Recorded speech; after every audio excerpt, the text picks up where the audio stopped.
Hey folks, welcome back. As you can tell, a bit of a dreary day out here. We're also into the toque weather, and in Canada that means cold. We don't tend to wear it for fashion. Anyways, I'm trying to get a few tasks done here before the snow flies because it's almost November 1st, and as a result, snow could fall literally any time. So the tip I'm going to tell you today, or the thing I'm going to show you today, is dealing with my Woodland Mills HIM130. I've had this thing for a few years and I've cut thousands of board feet of wood with it. Now, I've had my ups and downs with this sawmill, but just so you know, it's mostly ups recently, and there's one reason for that, and that's what I want to show you right now. And what that comes down to is ultimately the blade staying on the mill. I've had many occurrences where that blade has jumped off the mill, and it hasn't happened a lot in recent history or recent memory, and that's for this reason. So let's go on in and have a look, and I'll try to explain to you why the blade tends to stay on for me. Here's my mill, and you know, it's well used. I don't polish this thing, I use it. So what you're seeing in front of you is exactly how I encounter it when I come in for the day to start using it. I leave the blade untensioned most of the time, and so that way supposedly the blade lasts longer. But this is what I start with. I come on in here and I get this thing all loosened off. Got that open. There's another one under here. I think I already got it open. And we open it up, and here's what you're dealing with. So getting on down here, the blade is loose right now. So the first thing you got to do, and I do this every single time before I instantly run over and grab the torque wrench, is I feel to make sure that this blade is lined up with the back of this cast iron wheel. So I run my hand along the back of the wheel and I feel for the edge of the back side of the blade. I want them to be fairly flush, meaning they're basically in alignment. So I should be able to run my hand just like that and just feel the edge of that blade, which I can. Appears a bit different. The blade is going to want to be a bit on the inside, so I usually don't run my hand up here. I usually stick to somewhere in here. And that feels pretty good. If it needs to, I push it back or I push it forward until it's flush on the back side. Then I come on over to this side and I do the same thing. So I feel, make sure it's flush, and it is flush still, which is great. So now I know the blade is pretty well where it should be. Now I can come on over here and I can torque it to spec.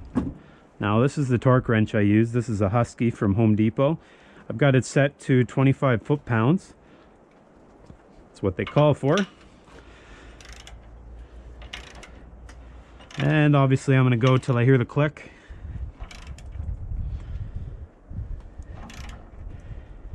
Good reason I'm using a torque wrench, because I thought I was at 25 foot-pounds a little bit ago. Anyways, I'm now at 25 foot-pounds. Now that's great. Most people would shut these doors, go on over, start the engine, start cutting. 9 times out of 10 you might be okay, but there's one extra step you can take in order to ensure your blade isn't going to jump off because the wheels, these cast iron wheels, are out of alignment. Here's what they are.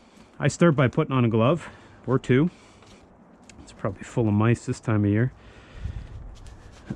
So I start by putting on a glove, and wow, that's a glove, all right. Holy smokes. Anyways, the glove's on. What I do next is I'm going to rotate this cast iron wheel 1/2 revolution. Then I'm going to recheck to make sure that the blade is still flush with the back of that wheel. This will hopefully allow me to see any, I guess, misalignment before I fire it up, go full throttle, and that blade jumps off and dulls.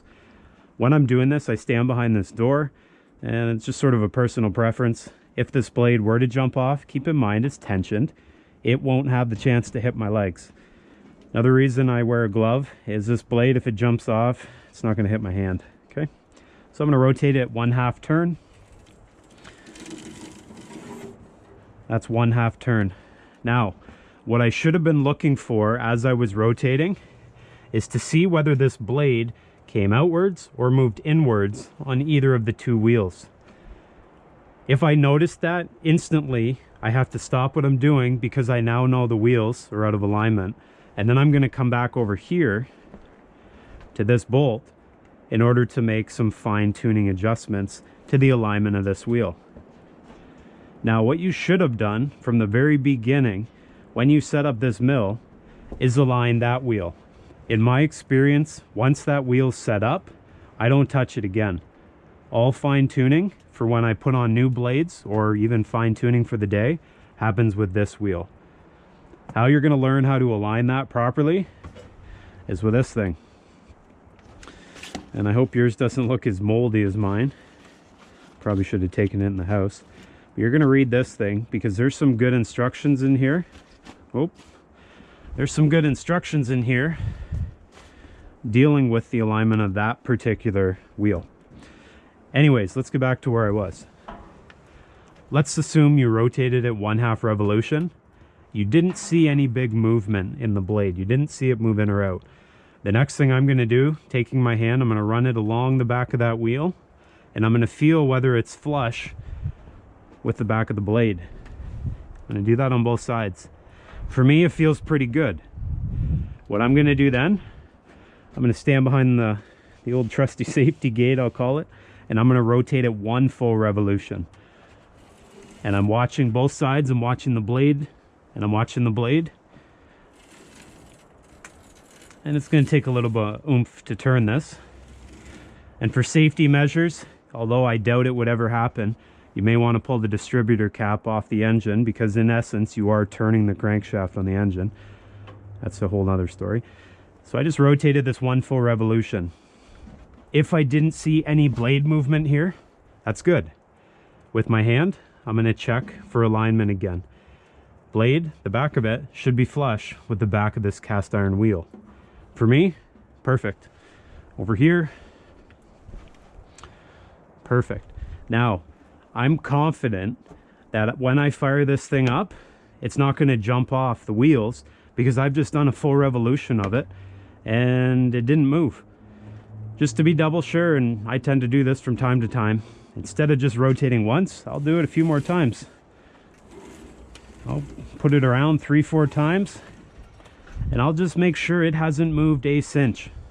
And if it hasn't, then I feel pretty confident I can shut this thing down and go on over and fire it up, and it should be completely good to go. So that's one tip that I use to ensure that blade isn't going to jump off the second I start that engine.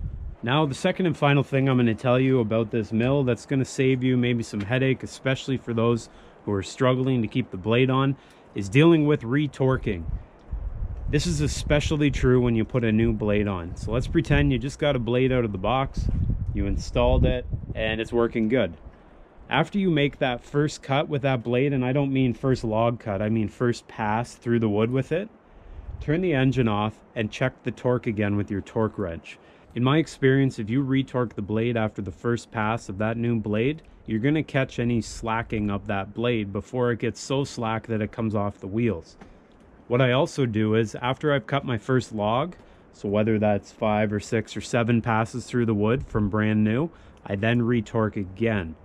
Ultimately, that saved me a few times because I never used to do that, and when I didn't do it, I found the blade was coming off shortly after being installed from new. I haven't had that anymore, and so that's a tip that I want to pass on to you to hopefully prevent you from having to replace a brand new blade, because nothing hurts worse than putting on a brand new blade, running it through the material for 1 log, having to jump off and being completely ruined. So that's it. Well, folks, that's my 2 cents. I don't know what it's worth. It's probably not even worth 2 cents, maybe 1.5 cents, but use it as you will. If you guys have any questions at all dealing with that Woodland Mills HIM130, or anything for that matter, feel free to put it down in the comments below. As always, if you guys have been here from the start, I appreciate you hanging on there. And for those who are just joining me, well, welcome aboard. We'll see you guys all next time.